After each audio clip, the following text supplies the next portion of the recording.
Hi, everybody. My name is Christina Powell, and I'm a second-year PhD student in sociology and social policy here at Princeton, also affiliated with OPR. I'm delighted to be introducing today's first panel on measurement and conceptualization for this summit. This panel will feature talks from three preeminent scholars in the field, Delane Compton, Daikihiro Mori, and Danya Lagos. Delane Compton will kick off the panel with a talk entitled We Count, We Can Count, and We Do Count. Compton is a professor and current chair of sociology at the University of New Orleans. Their work encompasses social psychology and the demography of sexual orientation to study how categorization and labeling processes yield different outcomes in treatment and resources. Our next speaker on the panel will be Daikihiro Mori, who will give a talk entitled Queer Demography in Japan, Decentering Universalized Knowledge of Gender and Sexuality in the West. Daiki is an assistant professor in global and interdisciplinary studies at Hosei University and studies social stratification grounded in queer and feminist methods. Our final speaker will be Danya Lagos, an assistant professor of sociology at UC Berkeley. They will be giving a talk called Queer Demography, narrated from the inside. In much of their work, Danya focuses on trans and non-binary populations and studies the relationship between social change, gender, and the political economy. With that, I'll turn over the floor to Compton.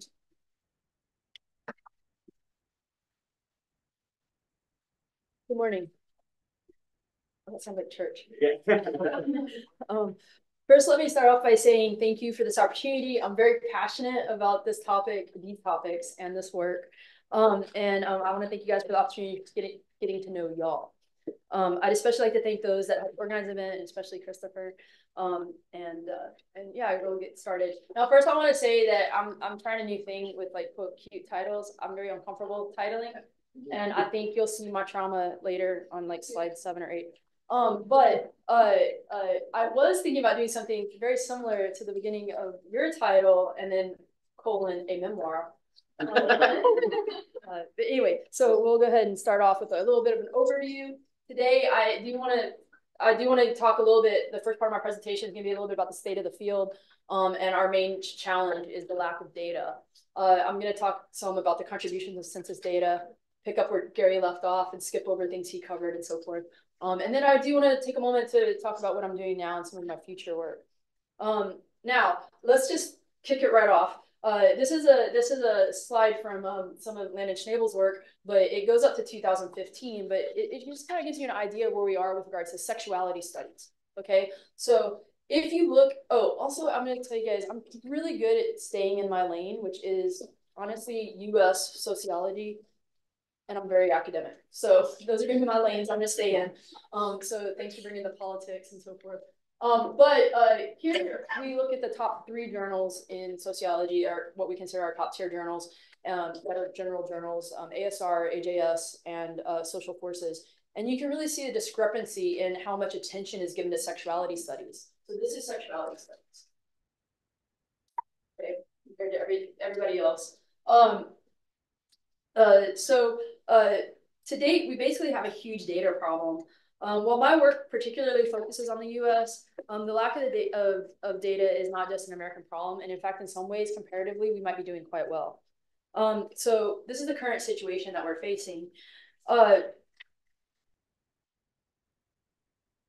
the most part, we actually have many questions and lots of opinions and assumptions, and some of which hold back research. But in reality, we have very little data on gender and sexual minorities comparative to other identities, and particularly on how to conceptualize and categorize them. Now, because of this, because I'm a very practical person, I started off studying queer demography out of an accident. So I was trained in social psychology, but I grew up queer in Texas, of which I think there's lots of queer people. And what I found when I went to national conferences was that people didn't want to talk about my work, but they wanted to talk about the fact I was queer and from Texas. And this led to me complaining to some demographers. And I want to take a moment to actually make contribution to the demographers for basically teaching me how I could count Texas. Very soon after that is when Gary's volume came out, and we were able to see that. But that wasn't quite happening around the turn of the century when I was facing this issue and I was in grad school. Anyway, all of this basically led into work of me wanting to validate my existence and then also answer practical questions for academia. Okay. Now this project, this JSTOR project that I'm about to talk to you guys about, actually came out of some work related to queer methods and also qualitative scholars asking me to help with citations for reviewer number 2 who had concerns about their samples sizes and sampling logic. And so that's where this work came out of. Now I'm also doing this project with Ryan Dekarsky at the University of Washington. He now maintains my database that I started circa 2014-ish. Basically what we did is we looked up all the sexuality articles in sociology, identified as sociology articles or by trained sociologists in JSTOR. And we used keywords such as lesbian, gay, homosexual, bisexual, transgender, transsexual, same-sex partners, queer, non-binary, gender non-conforming, genderqueer, agender, NB, asexual, two-spirit, intersex, LGBTQ, LGBT, LGBTQIA, LGBTQ+, and any other variation we could think of to pull all these articles together. And what we found that was from 1956 to 2022, which is the most recent data we can get from them, and was last updated last month, we found 293 articles. And one of the things that's very interesting that I want to show is just kind of the state of kind of where we are demographically speaking. Most of the quantitative articles do represent demography in some way. And this represents about a third of the field. Demography is also a little bit late to the game in being accepted. Okay, very late to the game in being accepted. And here's that little bit of that bubble that we just saw in Landon's graphic. And I'll also say that actually this isn't mixed method; it's multi-method. But I separated out the quantitative from the other studies. And a few things to note here. I really want you guys to know a few different things. One, post 1990, we see a pop in research that largely came probably out of Butler. Okay, and this is the identity work. This is when identity work started to take off a little bit in our field. And please recognize a little bit in our field could mean that in the 2-year period, we only have 20 articles published in all of these. Okay. And then you also can start to see the census data when it affects the quantitative work, which is in green. And so around 2006 is when I think researchers beyond the Williams Institute started interacting with this data. It was considered to be, we can start playing with it and learning with it. Then we move into, you can see the 2020 census takes a larger effect later on, but we don't have that data in here, in this particular graphic apparently. I also wanted to take a moment to just show you guys the populations of interest over time. And so that you'll notice that most of it has been centered on gay identities. There are no non-binaries articles currently prior to 2010. And so that wasn't tracked in here. It doesn't really seem like there are many non-binary articles of non-binary in the descriptions really until we didn't really get that word and that language until about 2015 or 16. We don't really have publications in academic journals until like 17 or 18, I think. So that isn't represented here so much. But we also see a shift in a greater representation of transgender data or articles that draw on transgender populations. I mean, I'm going to fast forward to some of this, but basically here's the issue. Gender and sexual minorities are a large and dynamic population, or significant enough. They're very understudied by our research practices, and to study this marginalized population are also underdeveloped. The way we study is also underdeveloped. And this hinders both quantitative and qualitative work.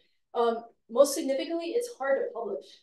And it's very hard to publish based on people's assumptions. So I also take a little stab at reviewer number 2 here, and talking about this. This is a big thing that I advocate is really checking our assumptions. What do we know? What's important to know? What's also important to document? Because sometimes we may know things, but then decide that must not be important because we feel like we know that to document it. So basically, we do have a large data problem. One of the biggest issues is that new identities and categories are being developed and introduced. Quantitatively, there are significant and they are changing and shifting at varying rates. And all of this also is affected by how we measure. So if you remember Gary's graphic that I took out of mine, where he had the Gallup poll, right? We see a big difference between 2017 and 2023, which was also when the question changed. And so, we do like that question better and we feel like it's good, but we also see how it picks up differently, right? So this is actually a really messy and complicated situation for demographers.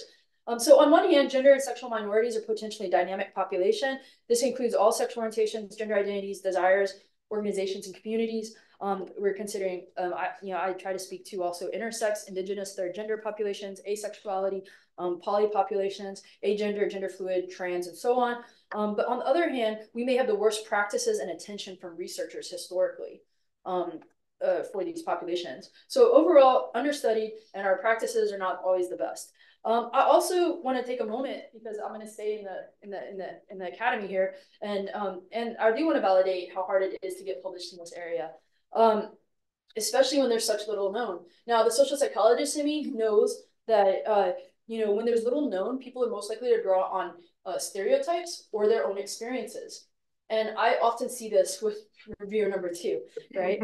In these cases, reviewers end up drawing on their gut feelings, and they actually have more opinions than criticisms or help or construction. This has been the vein of my existence. So they tend to attack methods, including definitions and conceptualizations, also when you don't have a logical place to go to. I don't know if that's something that you guys know about, but this yielded one of my projects on queer methods. And we have a great intro chapter about how a lot of times we attack methods when we're insecure and feel challenged. This also explains like second-year grad student life, right? Like what's the first thing you do in your critical analyses when it's late at night and you have to turn in your discussion to your classes. So to sum this up, we lack data, we lack protocols for dealing with measurement and data, consistent protocols, and we are challenging a traditional measurement, y'all. This is pretty significant regarding sex and gender, which conceptually are some of our most employed and rigid categories. Theoretically, this is important and significant because how we define and categorize affects how we understand. How we categorize affects how we count, who we count, and on the various outcomes. The overall, and it in effect affects overall what we actually know. All of this shapes our understandings of inequalities. Now, this brings into, I think I just talked about all this, apologies for that. This brings into what I call the believability era. So around the turn of the century is when I started doing this work, and y'all are supposed to laugh. That's okay. Anyway, so in the early 2000s is when I started doing this work, and it was largely because of the 2000 data drop that Gary mentioned. My initial demographic work was really about problem solving. I really wanted to validate my existence as an out and synthesized and happy queer person that lived in Texas. This was so shocking to so many people that I was like, there's really something here, symbolically too. Around this time, I was complaining to 2 demographers, Mark Fawcett and Dudley Poston, and I believe it was Mark Fawcett who introduced the idea that we could do it this way. And I remember Dudley being like, that's right, that's exactly right. And I saw a light bulb go off above his head. And I think that's what really kicked off this era for me. I do want to take a moment to acknowledge Mark Fawcett, who passed away this last summer. He was a tremendous ally to queer demography and was the first for me to really help me understand the nuances related to statistical analysis with small populations, hidden populations, and concerns for how to deal with a small population that interacts with a large population. Does that make sense? I really want to kick him off as that. The math and the logics implying statistical analysis, the small populations, all came from Mark in my world.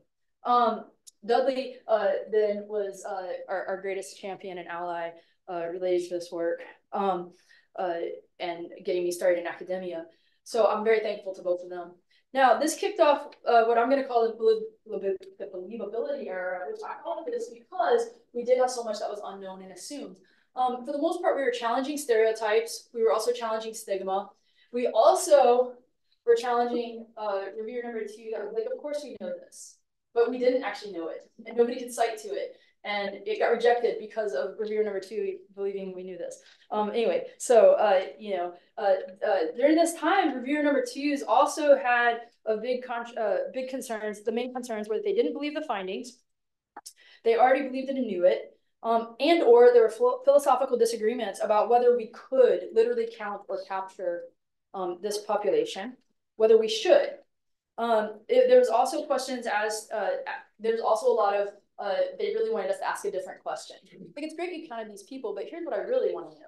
And I was like, oh, that's not what we were trying to do though. Anyway, so for the most part, this really led to most of my work in the 2000s.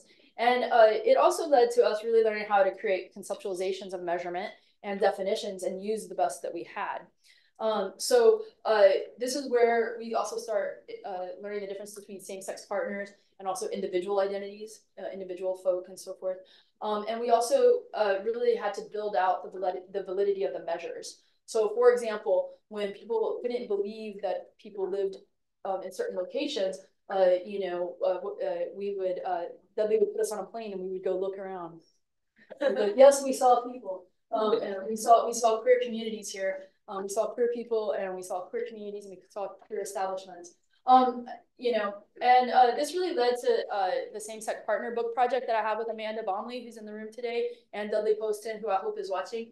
The biggest thing that came out of this error, and I also want to say that when I say we at this point, I mean a lot of the people in this room also, but we did find that census data could be useful. It may not be the most perfect, it may not be the best, but it could be useful, and we could, we can use it to count.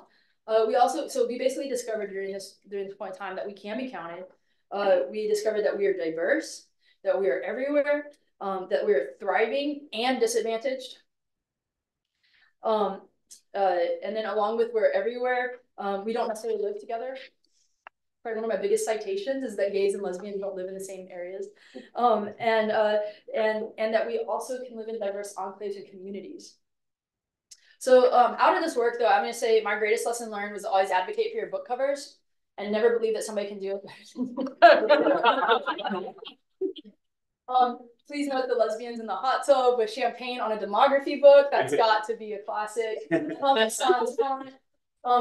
This is the first thing I speak to with a press. I think the first time I ever approached NYU, I was obsessed with the book cover, and finally, I was like, what's your deal with the book cover? And I was like, I guess I have book cover trauma, and I'm sensitive to that. And ever since, she has been. So you'll see that from this day forward, all of my projects have lovely map covers. There's no people on them, even though that's what I study.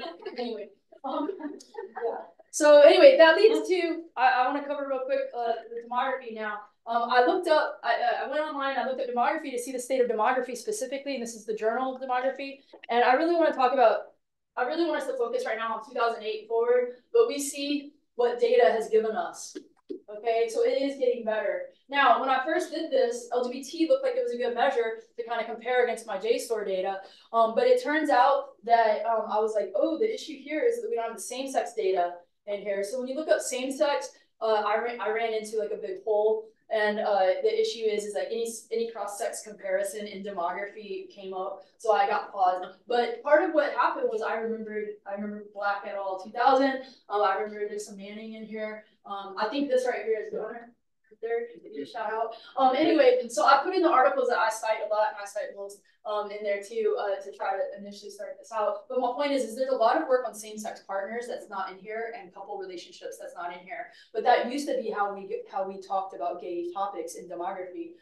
Now it's changing up. I'm pleased to state that we're also moving to a situation of a 10% rate of demography articles per year. So 10% of the articles per year post 2022 are actually going to be are actually queer demography related. The last thing I want to talk about, I'm just going to go to it real quick, is that I also started a project with Gail Kaufman. It's NSF funded under Trump. If you guys want to learn how to do that, I consider this to actually be very queer work. The idea is I got the idea from the two-step process with gender, but the idea is to also ask a relationship status question along with marital status. There's growing diversity in family and relationship forms, but our measures of family life have been actually very slow to change. This may also affect our understanding of family life. This measure provides new and useful information. Also, if you offer it along with who do you live with, you can see organization and so forth. The question is meant to be expansive. It's meant to be compatible and distinct from marital status. Overall, we're actually quite okay with the results. We're quite happy with it. It also allows for greater inclusivity and visibility of sexual minorities, unmarried persons, including but not limited to queer individuals, families, communities, as well as polyamorous relationships. I'd consider this demography. This is demography that I also consider to be quite queer in how it came about and who it assesses. It has the potential to significantly impact family studies and what we have technically assumed to be true, as marital status may lead us to black swan fallacies of sorts, where because a group is not measured, it is not the case. Or in this case, because we do not measure open relationships, we continue to assume and frame monogamy as a feature of marriage. While it may be a frequent or primary feature, it's the logic and the theory here that I'm interested in, demographically speaking. Should we see should we do something like this, we're able to then see a shift or a change. We wouldn't know that otherwise. And this may be particular also to queer relationships, for example. So there's no check of this assumption, basically, is my main point theoretically. And I hope that it will be well received, because at this point in time, I'm already receiving reviewer number twos with strong marital identities that I believe are becoming very salient in their responses. So this work further demonstrates the dominance of marital thinking for how people understand their relationships, specifically for importance, because one of the things that was a surprise for us was how many married people decided to opt for other and indicate their marital status. They indicated their marital status in all caps and with passion. Many offered duration. So it is clear that married is seen as a relationship, and that means is meaningful to individuals. My other piece to note is that cohabitating individuals did not do this. Also, the other category was great at picking up poly and greater poly explanations. So, and also cheating. Like, well, I don't really know. Technically, it's not exclusive, but they're being inexclusive. Therefore, like, I don't know how to answer the question. So we got some great information in that other category. That publication is going to be coming out in JMF pretty soon, if you guys are interested in that. Throughout my career, it's been my goal to improve the quality of data collection efforts and advance research policies to improve the well-being of LGBTQI populations. I also would like to say that it's been very important to me to also generate publication outlets for younger scholars and scholars who are doing more fringe and liminal work. And so that's something that I really considered, that those two things are things I strongly advocate for.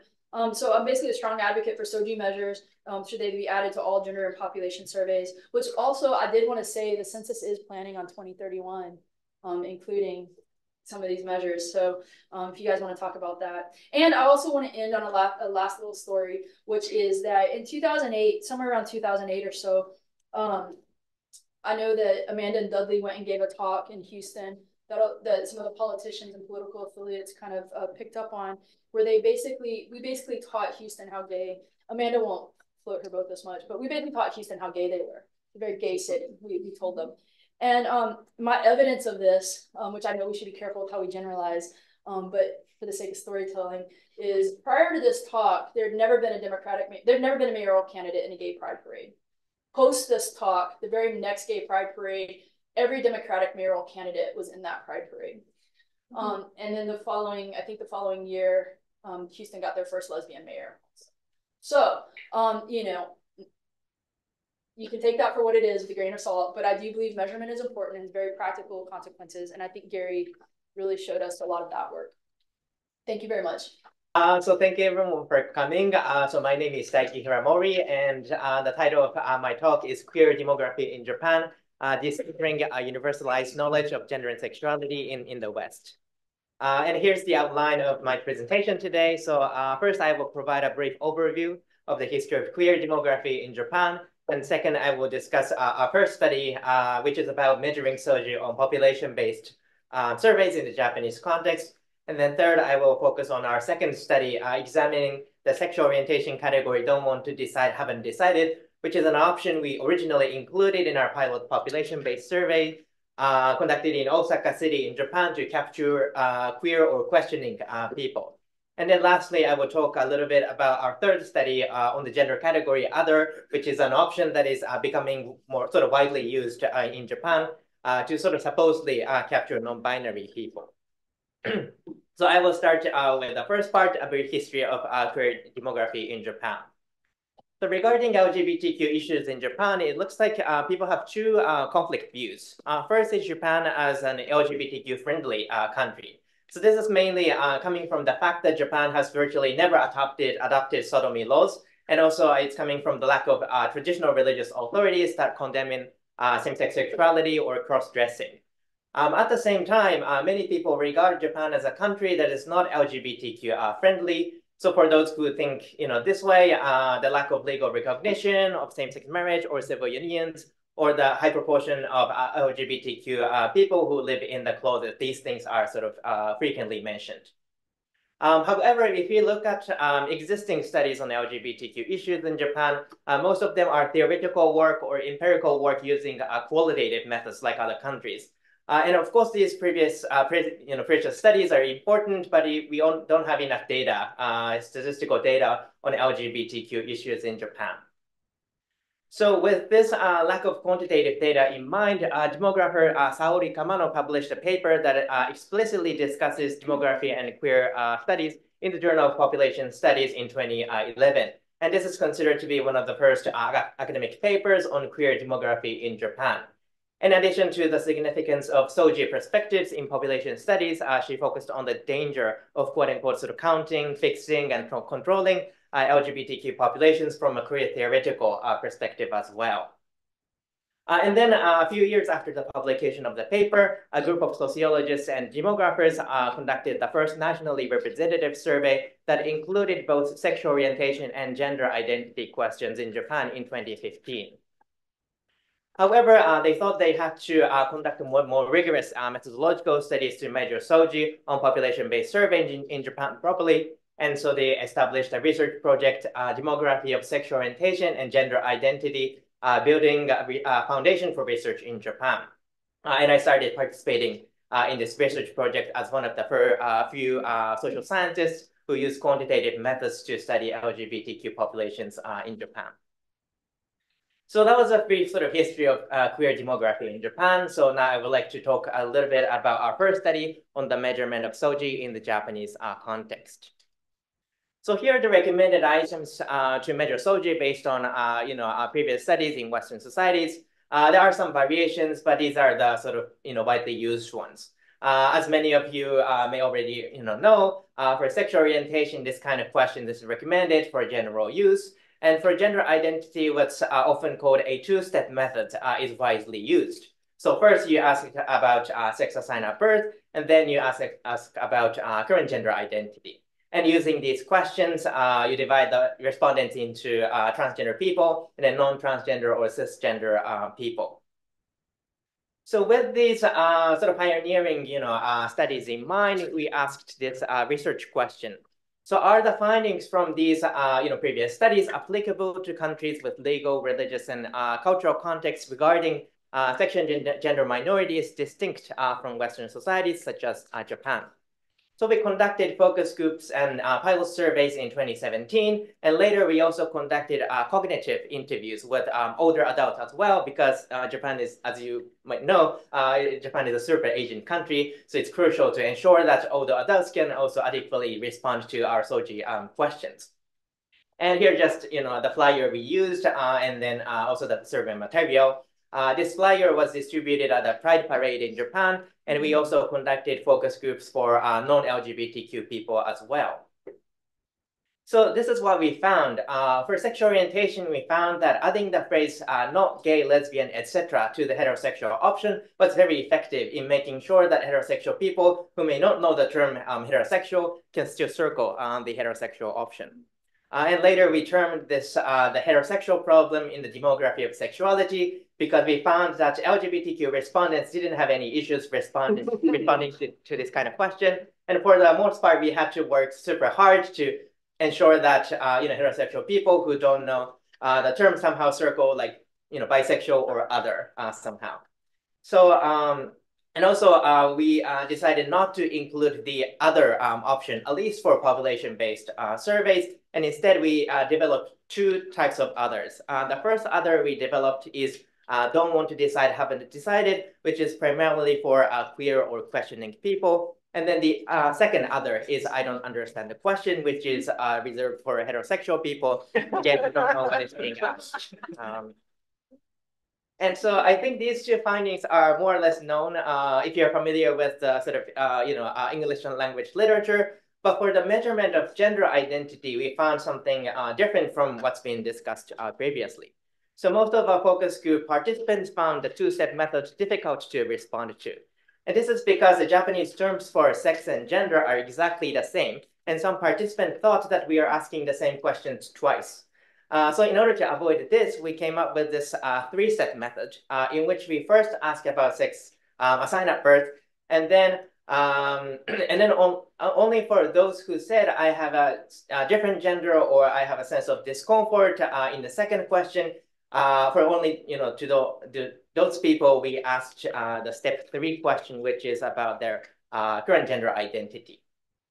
So using these SOGI questions, we conducted a population-based survey in Osaka City, which is the second largest city in Japan. And we conducted this survey as a pilot survey, in some way in 2019. And then we conducted a new nationally representative survey in 2023. And also we published an article on our methodological study, as well as some of the results from the Osaka survey. And unlike some of the publications I've introduced so far, this one is available in English, so you can just download it and read it. And one thing that we thought was particularly interesting regarding the results of the Osaka survey was that 5.2% of the respondents selected this don't want to decide, haven't decided option. And this percentage is much higher than asexual 0.8%, bisexual 1.4%, and gay lesbian 0.7%. This is based on identity sort of measure.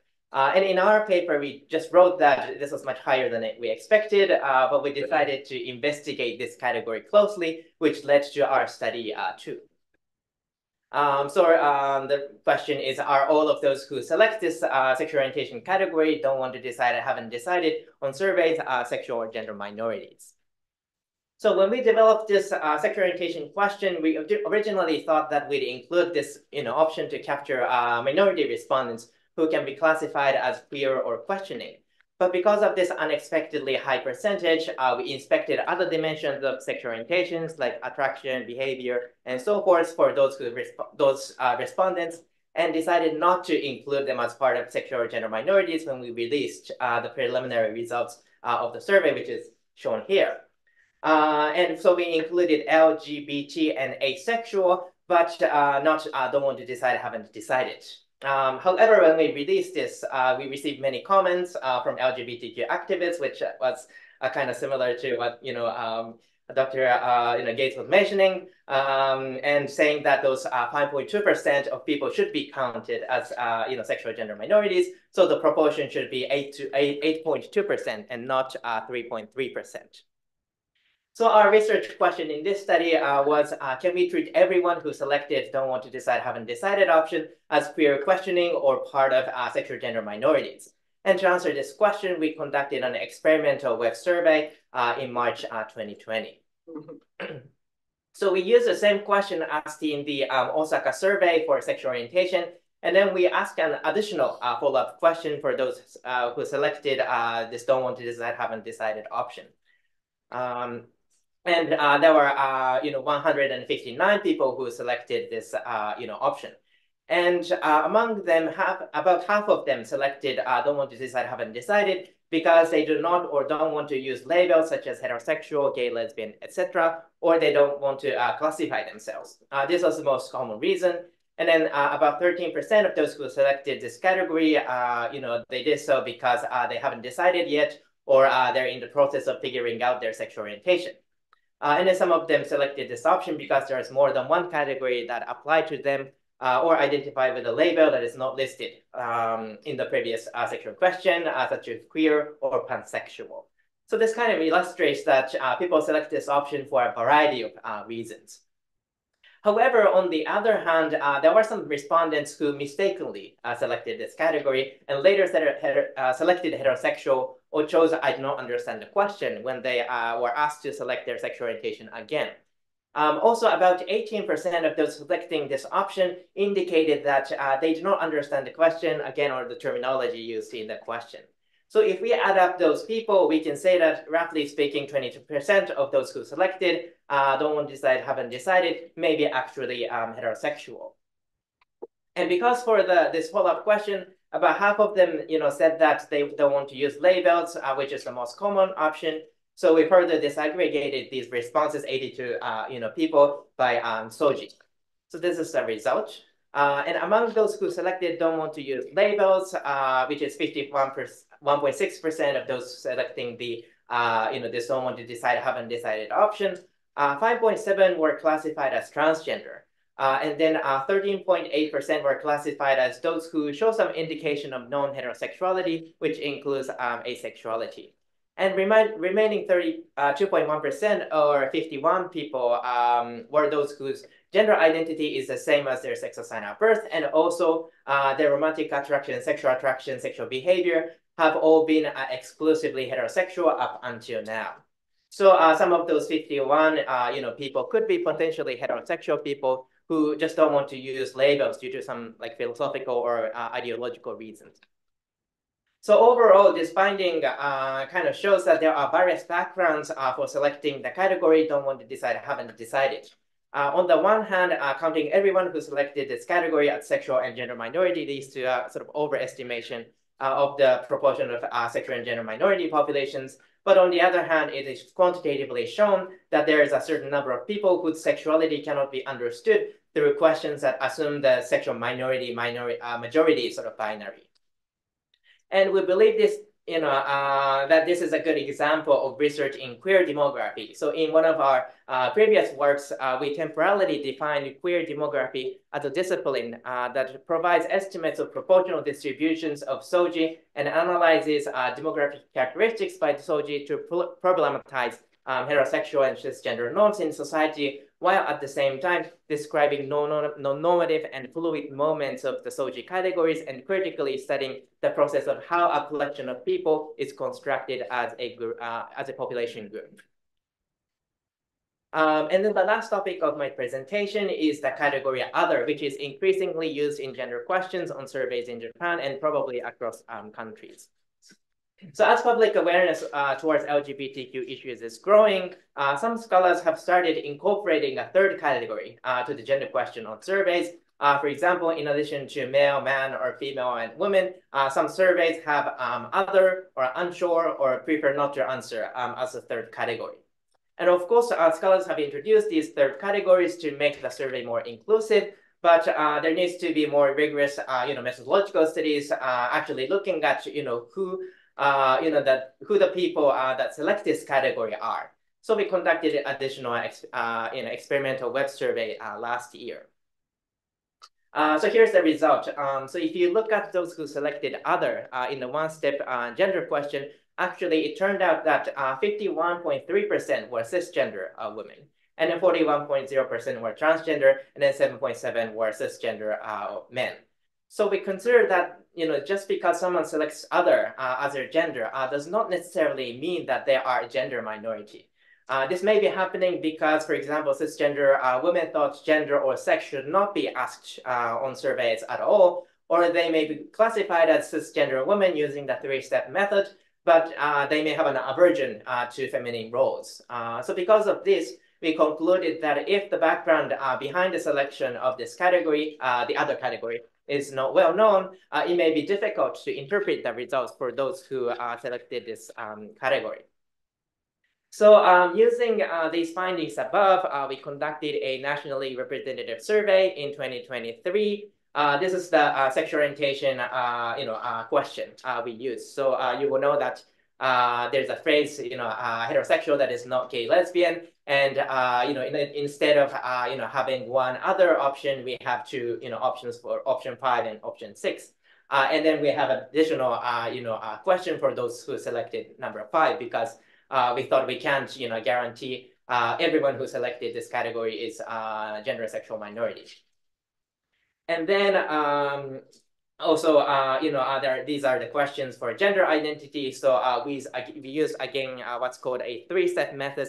And then please note that instead of other, we use do not identify as a man or a woman as the third category for the gender identity question. And so here's the SOGI distribution. Overall, a total of 3.5% of the respondents from this nationally representative survey identified as LGB or LGBT or asexual. But again, we see a large number of people who selected this don't want to decide, haven't decided option. And this is just a survey we conducted last year, so we are planning to further investigate this category as well. And if you are interested in learning more about the National SOGI Survey that we conducted last year, sociologist Kairi Shimabukuro translated the Japanese version of the summary report into English. And I said, it's going to be, released on the 31st, but I checked this morning and it's available. So you can just go to this website of the National Institute of Population and Social Security Research in Japan, and then, download it, read it if you want. And here are some of the sort of remaining questions to sort of consider. So the first, I have three questions. First one is, how can we persuade social science researchers, government policy makers to include SOGI as routinely asked demographic information like age, race and ethnicity, prefecture of residence, and so forth in national censuses and social surveys, particularly when the survey theme is not directly related to gender and sexuality. So that's first question. And then also, how can queer demographers across the globe collaborate to decenter universalized knowledge of gender and sexuality produced in the context of the so-called West? And then the last question is what can be done to better describe, explain, and disrupt various forms of inequality based on SOGI. So that's the end of my presentation. Thanks so much for listening. Welcome everyone to, my talk. Sorry, I didn't sleep last night. Everyone give yourselves a nice pat on the back. We've come a long way. Every population association of America that I've been to in my entire life as a budding demographer has featured some sort of session on sexual and gender minorities. Often by different names, but it's been great. As Compton pointed out, articles featuring LGBTQ topics are now very common in demography. They're not, something you wait for every 4 years or so. And here we are today, thanks to Chris and our generous hosts at Princeton. And so right now we're in a moment of where we can maybe, we've been kind of going on all engines ahead, some of us longer than others. But sometimes times like this give us a chance to really stop and think about our relationship as queer social scientists or social scientists working on queer topics and demography. What is our relationship, or is it a situationship? Do we like demography? Or do we just kind of like the house that it lives in, its roommates, got a nicer TV or So maybe we can figure out, and maybe I should speak into the phone, into the microphone. But maybe we can take some time today to really stop and really think about what is demography. So I blew the dust off my textbook. And here it is. It focuses on an enduring collectivity that persists through time, even though its members are continuously changing through attrition and accession. In fact, collectivity, for many of you from Spanish-speaking countries, el colectivo LGTBI is more, it's usually that's what it's called instead of a population. It's called a collectivity or a collective. And demography is particularly addressed to studying changes in the size of this collectivity, growth rates, and the composition. So that's a textbook definition. And numbers, as Sanyu said at the very beginning, are important. But as Sanyu also mentioned, while the emphasis is on understanding aggregate processes, the crosstabs and the models, etc., demography is also attentive to the implications of these processes that for individuals. As Kamala Harris once said, you think you just fell out of the coconut tree, but you are living in the context of all that surrounds you, you know, sometimes it goes the other way around. And so today I'm trying to propose a modest proposal. It's not altogether new, but it's based on one of my dissertation co-chair's advisors' insights in her recent book, An Epidemic of Uncertainty, which looks at HIV and young adulthood in Malawi. And one concern that she has raised, and that many people I have heard raise on many sides of the demography table, is that we run sometimes the hazard of demography coming to stand for anything that's quantitative social science. And I love quantitative social science, but I do think that there can be opportunities, or it can be a fertile chance to really think of what is demography, and to maybe take an approach that constrains some of the substantive focus. So not everything that is quantitative will capture demography itself, but if we look at the core concerns of what shapes the size and the composition of a collective, so dynamics like fertility, mortality, migration, aging, nuptiality or families, and health, while expanding the methods that we use. Just like it has been difficult to get articles on queer topics published in mainstream sociological journals, many people who use qualitative approaches have had a very similar and even starker obstacles to getting published in our leading demography journals. And so in her introduction, Jenny Trinitopoli comes up with this phrase from which I borrowed the title, Demography Narrated from the Inside. And she sets out, and she starts with a question. The book opens with a complication of a simple question: are you married? And it ends up being the most funny and action-packed 2 pages of description of this person's marital status and how it's a complex construct that is not well captured. And so Jenny builds on this to talk about how we can further look at how people talk and perceive their world and take their accounts of vital events and near misses, such as pregnancies or contracting HIV, and taking them seriously as accounts of maybe how something in their life unfolded or how they got from A to B, taking it very seriously. But there will be times when these narratives conflict, so we're not going to take them literally. So ordinary people will perceive changes to things like fertility, mortality, and migration rates they contribute to and are affected by.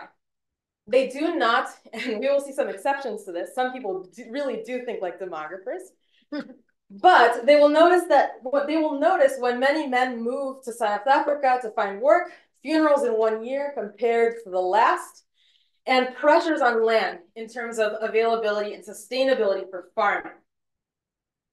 And so marital status, as I mentioned, is one of these complex constructs. And the choices, again, in this window, it's complicated, as we have seen in some of Wendy's recent work on people who pick other, for example, can really, involve a journey, and some of what we have seen in Daiki's work as well. And so I'm going to try to propose a framework. It's not entirely new to use qualitative work, but I'm trying to propose that a lot of our thinking and talking forward will involve narrative at a non-trivial part of what we do. So many of our contributions actually precisely focus on bringing out the complexity in items that were considered at some point to not be all that complex at all. Even after the items, some of us have really worked hard to get these items expanded and to have more options from the buffet. But again, people continue to answer something else, or I'm in the process of deciding, or I haven't chosen yet. And so today I'm going to provoke this turn, or try to make a provocation that we should really maybe constrain our topics in demography and expand our methodological approaches through an illustrative example. So sex. sex is one of the main building blocks of demography as a field of inquiry. If you have gone to PAA, maybe you've snagged one of those great tote bags broken down by age and sex. It is not broken down by, all these other things that we have talked about. It is sex and age is quite literally just the very fundamental basic, going back to the very logo of this Pop Center and the PAA. But sex is rarely defined. It's just used. I've tried to go back to some of the earliest articles, and there was like maybe one or two that really tried to define it. Despite this centrality, age is also similarly taken for granted, even though we know that people do things like age binning, for example, and that age, things like biological age, can differ from age on a birth certificate. And so I'm going to, and then sex, sex has its uses and is very prominent. At some point along the line, people started talking about gender. And I want to clarify that gender didn't just drop out of thin air and get used as this magical, entirely social construct.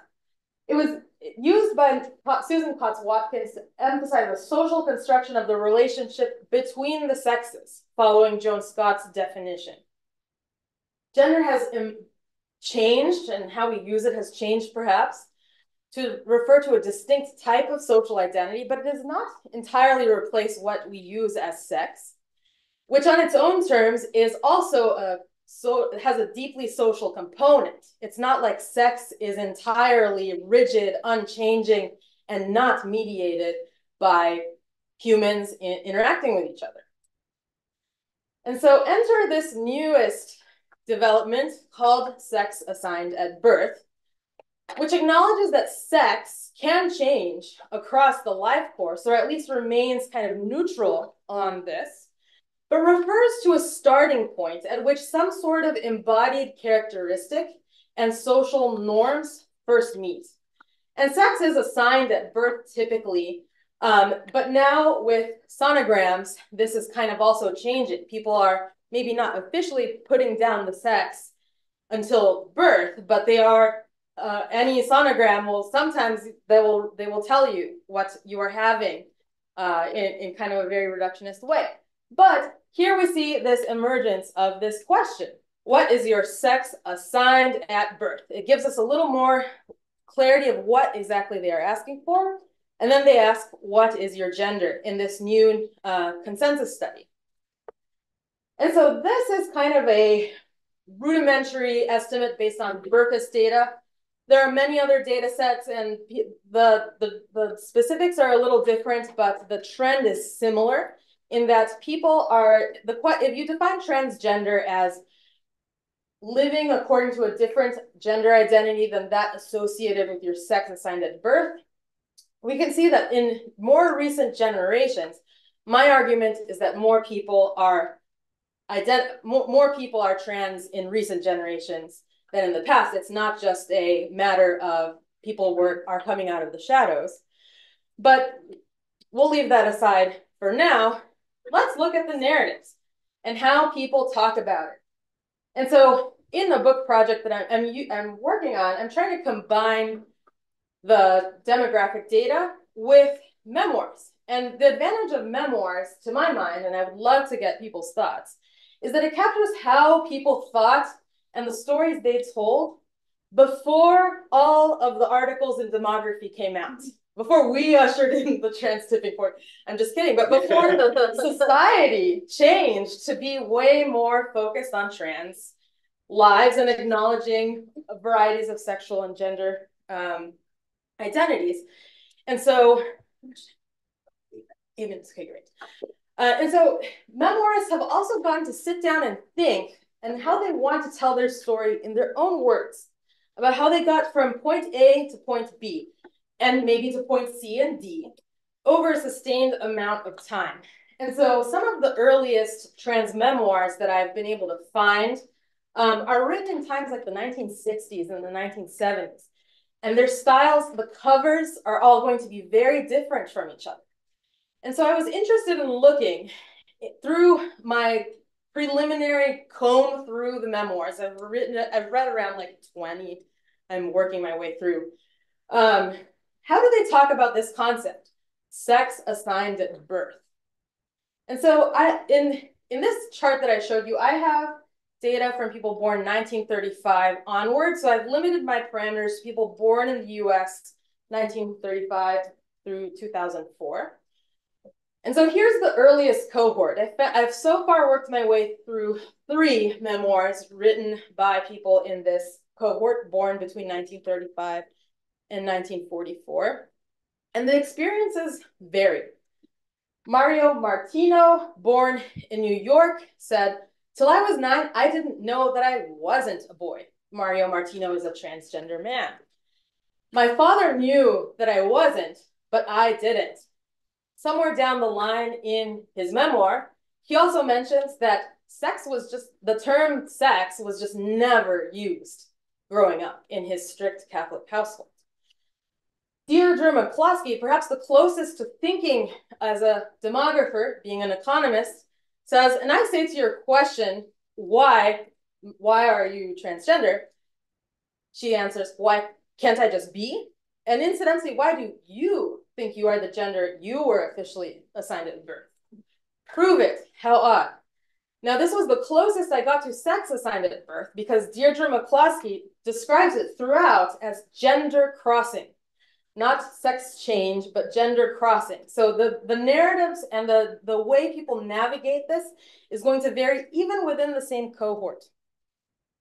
Next is Alicia Brevard, born in Tennessee. All human beings begin their lives female. The hormonal bath that determines the sexual assignment of the child occurs later in the gestation period. And so she defines sexual assignment as taking place within the womb. Later on, she will also say that God has a role in assigning her sex in the womb, and that there was some sort of mistake along the way, and that her life's work has been correcting these 2 points and these 2 faulty assignments along the way. Mario later says, and this is where Mario and the memoirs start talking more about sex. I have undergone sex change, crossing over from female to male, not gender change. I have crossed sex. Legally male, happy married man, I ask only to be accepted as the average man. And then Deirdre here talks about crossing the gender boundary. I'm going to go a little bit fast. Fast forward to the generations of my cohort, 1984, 1994, woohoo! But this is a generation that writes in a very different style.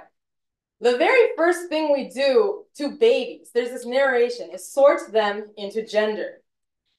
Notice the development and the role of technology here. There's an ultrasound appointment that allows parents to really have a much more active role. This might have something to do with what Tay Meadow has picked up about parents being way more involved in their kids' gender, for example. But someone has an ultrasound appointment and there's a sex assignment at birth. This person is brought home they're color-coded hospital hats. I'm making these mistakes because the accounts are so similar. The very first question people ask when there's a baby involved is it a boy or girl? And the instant the question is answered, people begin to place prejudgments and expectations. This is Katie Rainhill. Her parents knew beforehand and planned accordingly. They took her home in a blue painted room in a blue and white blankie. And then I included George M. Johnson, even though George M. Johnson does not necessarily identify as trans, but identifies as non-binary. And George actually has a quite sophisticated analysis. It's part memoir, part manifesto. So there's a lot more kind of theorizing.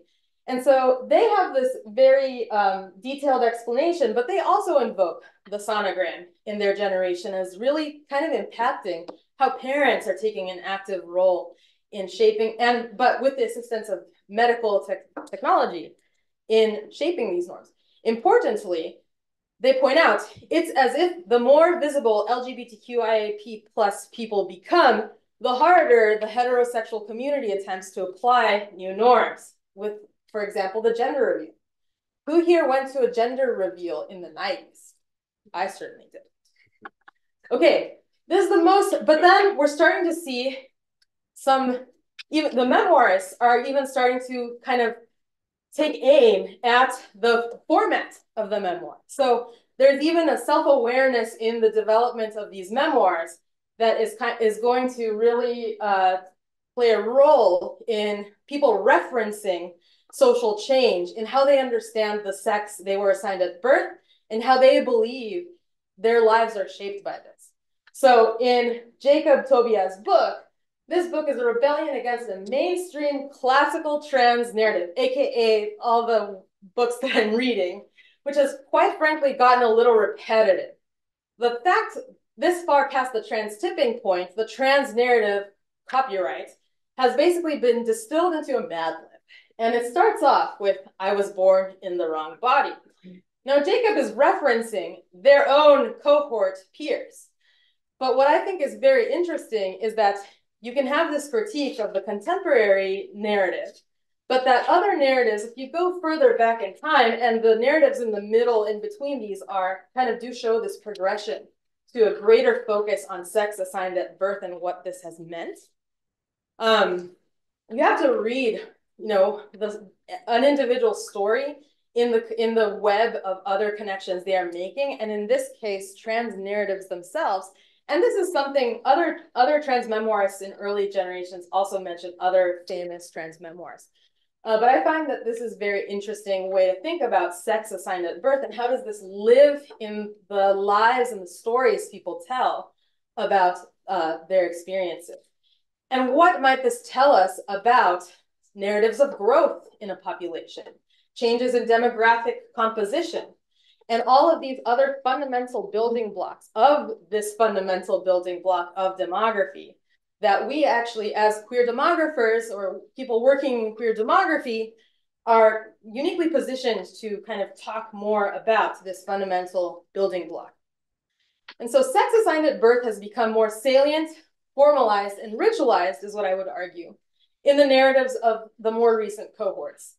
Sex itself has gone through a few transformations from gender crossings narratives of people like Deirdre McCloskey to people, members of middle cohorts who emphasized and who were maybe the most vocal in terms of the middle cohort really emphasized how hormones really allowed you to change sex. And so that they are narrativizing their change in sex rather than change in gender. But they're not saying change in sex assigned at birth.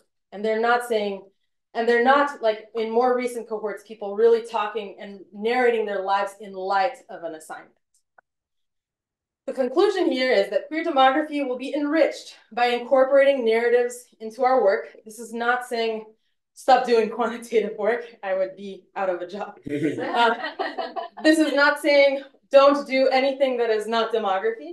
But I think there's a really rich opportunity to incorporate some of this narrative into the mechanisms that we are concerned about as demographers.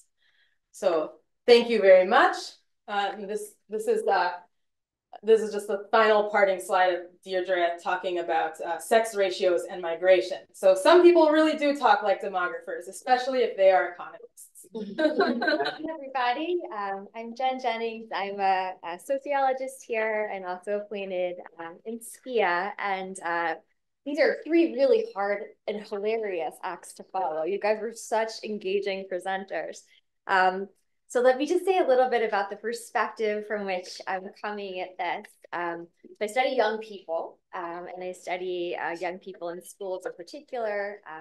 As you know, that gives me a particularly unique point at this moment in the public discourse to think and talk with you about these things. So I'll start with Delaine's presentation. So I loved the deep dive into both the history that many of us were not a part of, right? Seeing, as Donnie was saying, grew up under this kind of, there's always a session kind of regime.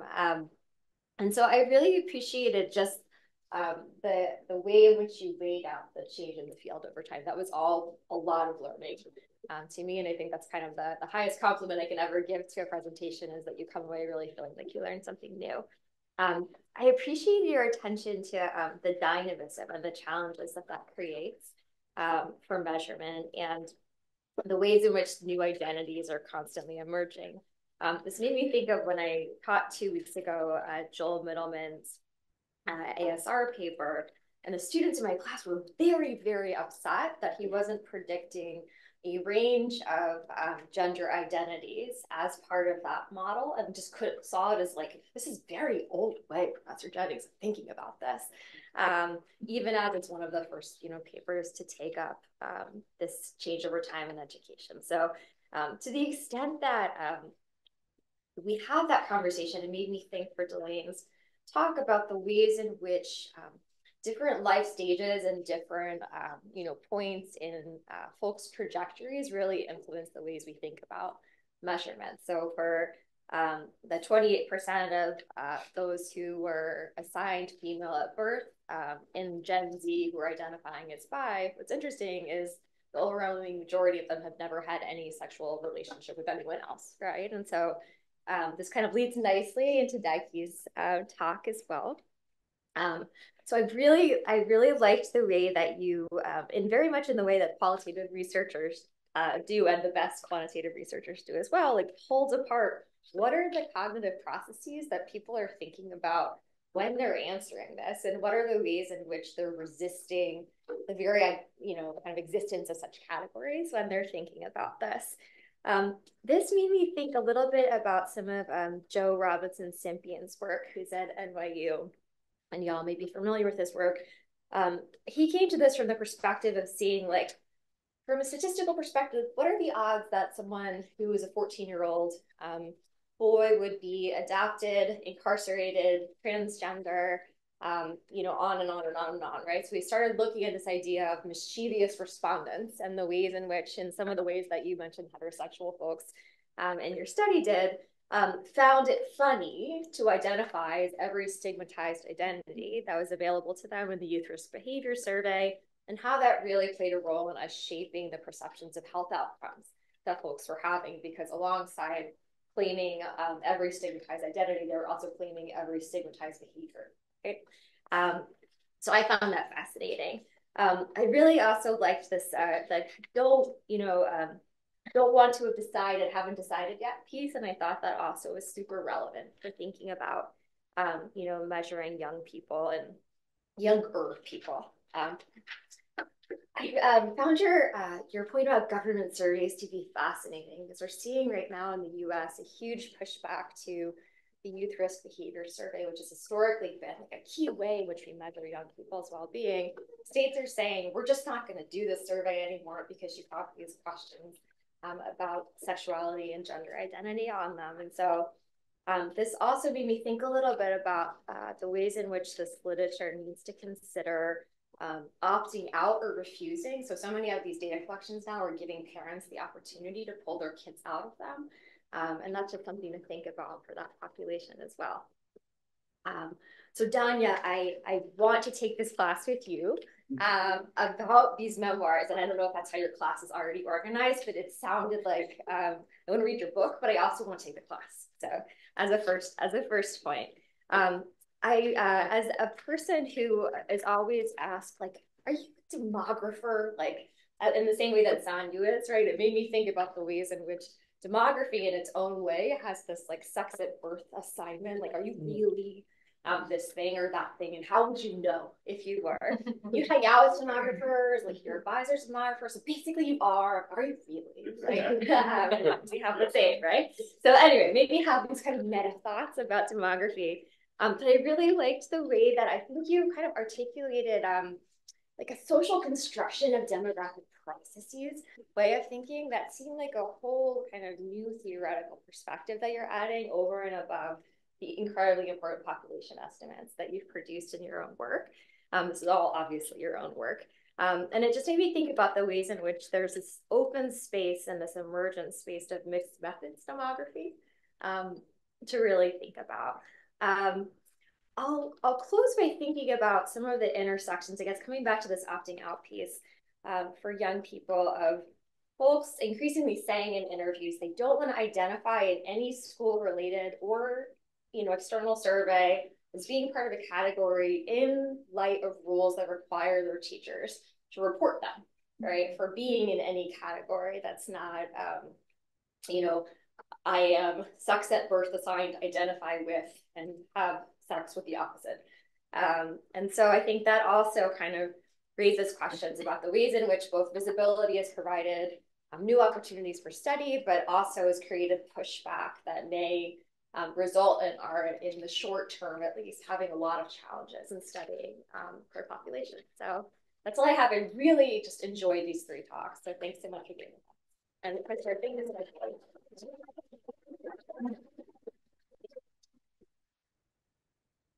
Thanks to the presenters, and also thanks for Jen for kicking this off. I was also really delighted to be here for those presentations and also to get to comment on them.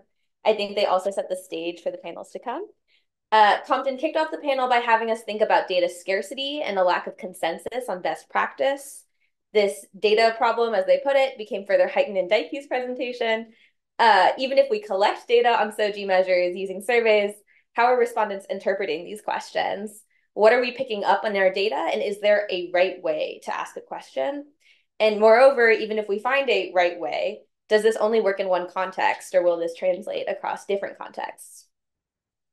So even as I was spiraling on those questions in Danya's talk, we see a little bit of a pathway forward. Demography has given us frameworks through which to think about some core concerns of the field, such as, famously, births, deaths, migration, and health. However, we need to use methodological creativity to critique some of these constructs that demographers take for granted. And I think this is where the queer perspective and data plurality, such as through the study of narratives, can be particularly useful. I had several questions, but I want to frame them in the context of the existing data problem and a potential queer data solution. And further, I want to try to take up the opportunity that Danya put forth by starting to think about some of the principles of demography and pushing its frontiers. In terms of existing data problems, comparability and harmonization, one of the things that demographers do well is study inequalities across time periods and groups, both within a country and between countries. However, per Daiki's presentation and Compton's comments on census data, I wonder how we should think about collecting population level data. What are the best practices for making categories that can be comparable across time, particularly with emergent terms and categories? Are there best practices for making categories that are comparable across countries and contexts? Fluidity. So many of the tools that we have dealt with the disaggregation by identities have been treating identities as stable, such as this is sex disaggregated life tables for projections, or disparities work that evaluates health profiles by race. Particularly with the fluidity of identities, such as shown through some of Joel's recent work, how should we think about setting equalities by sexuality? Further, when the constructs themselves change, such as Danya's conversation about the changing public understanding of sex, how should we deal with the simultaneous measurement of both construct fluidity and identity fluidity? There's the politicization of data and privacy. I won't say too much about this because Gary did this much better than I could, but I do wonder how we address our data problem with the pushback due to privacy issues and the politicization of queer data. How do you all think about expanding our collection of data while maximizing the safety for queer communities? And now thinking about some of the opportunities that the speakers put forth, the queer data solution. So there's expansive categories and open text. Compton had mentioned the American Marriage Survey and some of the other expansive partnership options. Daiki mentioned these multi-step gender questions that move beyond the 2-step and assist with our understanding of other refuse and don't know, which I know Wendy Manning's work also does. It seems that testing these pathways towards getting granular data could be an interesting and fruitful pathway, but obviously this becomes an issue of how do we deal with these data when we have so many disaggregated categories.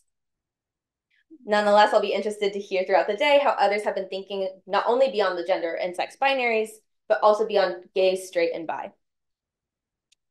Finally, I'll just comment on clarity and constructs. I really liked the point that Danya put on their slide. Quote, many of our contributions precisely focus on bringing out the complexity in items that survey researchers typically do not consider complex constructs. This, in combination with Daiki's presentation, makes me particularly excited about disentangling some of the complexity within constructs. Which constructs do we care about for population sciences? Identity, behavior, orientation. Further, within constructs, how should we deal with issues of categorization? Such as, should we combine bisexual with pansexual into one category analytically, even though they're conceptually distinct? Or with sexuality terms that depend on one's own gender and the gender of their partners, how should we think about simultaneous changes in gender and sexuality at the same time? This is where I think Danya's framework responds to Compton's call for more data.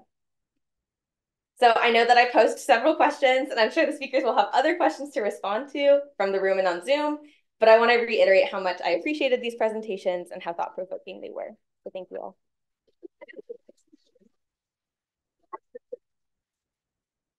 Okay, so now we'll take questions from the audience for our speakers. Well, yeah, my apologies. So we'll just collect 3, and then we'll hand it back to the panel. So my question, it's kind of potentially all 3 of you, it's playing off of this idea of constructs that you just heard. And I'll admit my bias in this question. I hate the heterosexual straight, that is not gay language. And one of the reasons I dislike it is that you're adding a different construct to that question. So are we asking an identity question?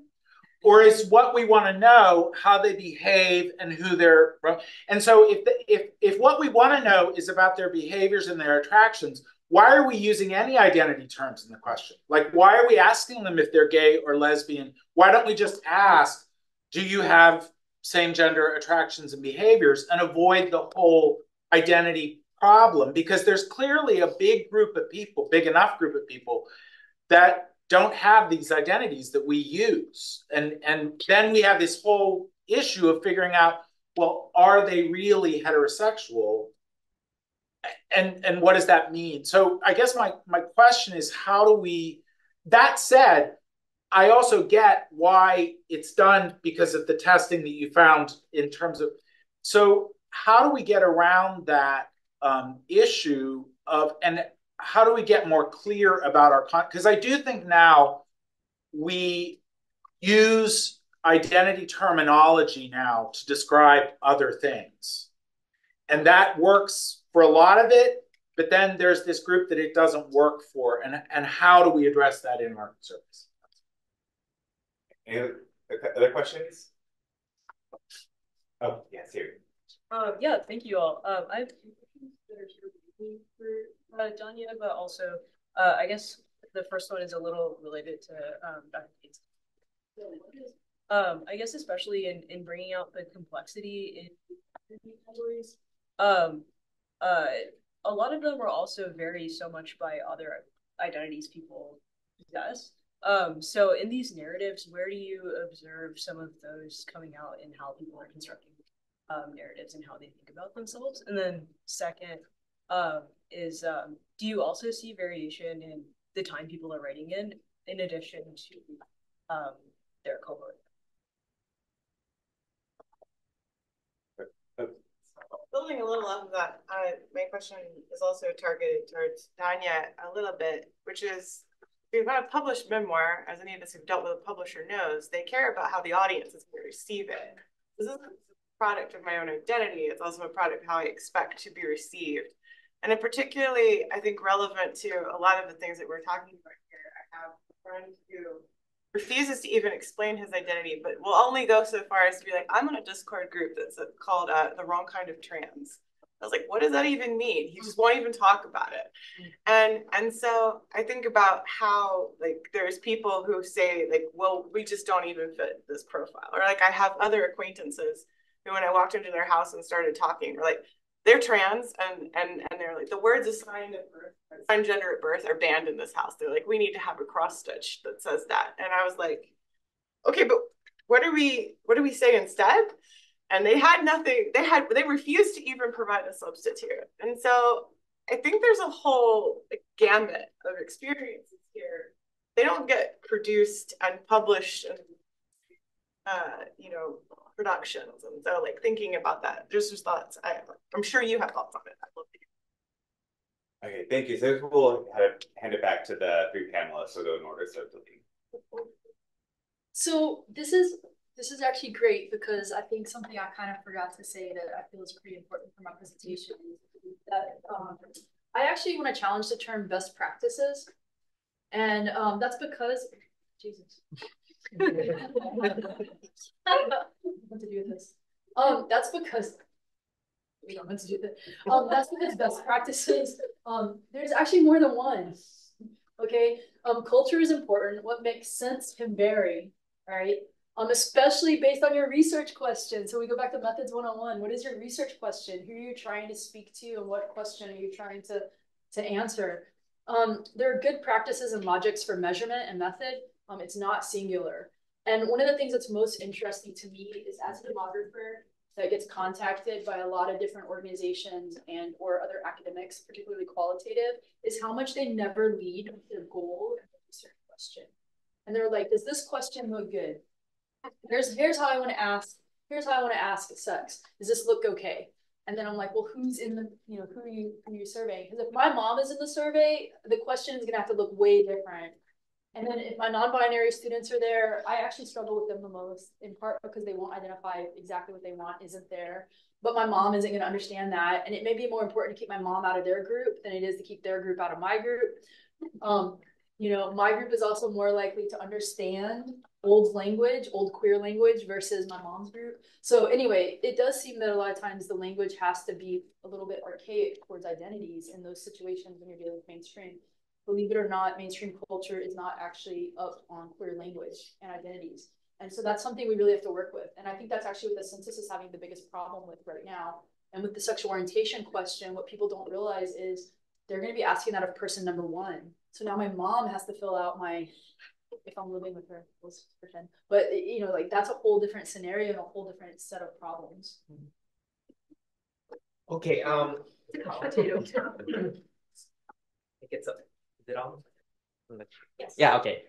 So thank you for the question. I think, I'm going to probably combine, some of the questions and answer in just one comment. So there's one additional thing that we did, which was not recommended in Western countries, which is to add the definition of, sexuality identity terms on sexual orientation identity question. And part of why we did that is because during the focus groups, even LGBTQ people, didn't have a strong sense of sort of fixed identity. In Japan, identity is kind of considered a Western concept, basically. And Japan is a Buddhist country, so people don't have a sort of strong sense of me having a strong sort of fixed identity. So that's why we included the definition in, even if we are in some way trying to measure the sexual orientation identity sort of category.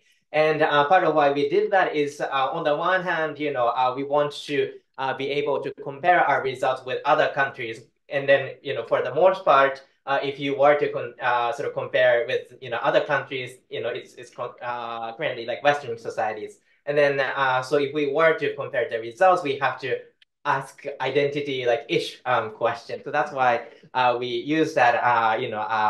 We included the definition, but certainly it's kind of a difficult thing to consider. And then especially, there are some international organizations requesting the Japanese government to provide an estimate of, LGBTQ people. But, on the one hand, we could say that, we don't operate under the identity sort of based system, but it's, a little bit sad. So we wanted to also say kind of something about the existence of LGBTQ people. So we're sort of, trying to cater to sort of both, group of people, but because of that, we inherently, our question inherently have some kind of, I don't know how to term this, but an issue or, it could be useful, but something that we have to sort of think about. Thank you very much for these questions. In terms of the initial question about constructs, who needs them? I think that I could see a case in some cultural contexts, like the United States, for identity being a salient constraint on our behavior.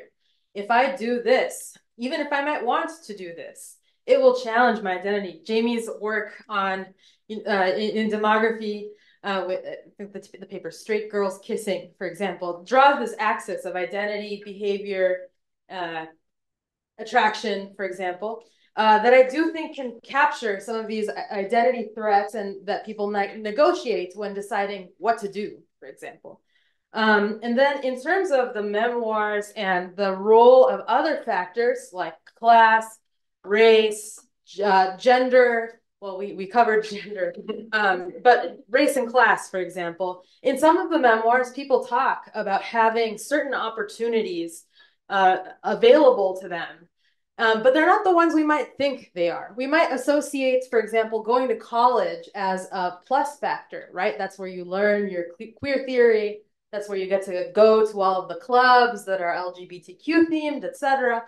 But actually, in the demographic data, what comes out is that more people who have never been to college identify as trans than people who have been to college. And in the memoirs, you actually see people narrate, I had nothing to lose compared to other people who I knew who transitioned at a later time.